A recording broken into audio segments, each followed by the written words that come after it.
So ito po ang timeline as we have established during the investigation. But before this, bagong information po galing sa ongoing investigation natin, napag-alaman po na si alias Nash ay dumating po sa eskwelahan ng 7:30 in the morning.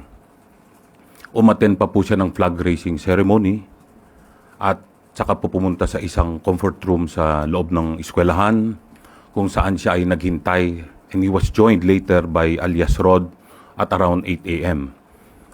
Ang mga alas 9 po ng umaga ay lumabas sila, nagpaikot-ikot hanggang umabot po dito sa 9:20 na nagsimula na silang magpaputok.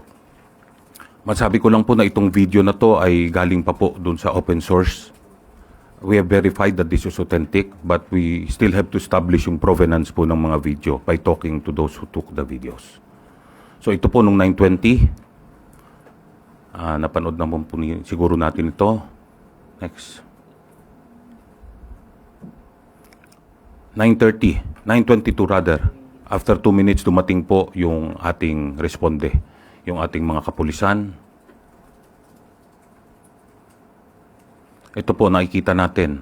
At 9:30, the first CICL was subdued by a personnel from the BFP as well as one of our intel personnel ng Tacloban City Police Office. Na-recover po sa kanya yung caliber 38 still containing 5 live rounds at isa pong fired na bullet. So isang beses lang po siya nakapagpaputok. Ito po, nung kiniklear na natin yung area, dinadala na po yung mga biktima sa hospital. Next.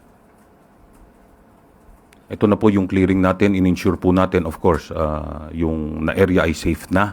Wala na pong ibang kasama nila at wala na pong danger sa mga nasa paligid po.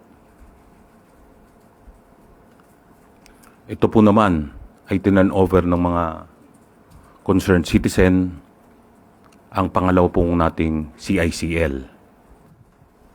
Nakuha po siya at itinan over sa Police Station 1 ng Tacloban City.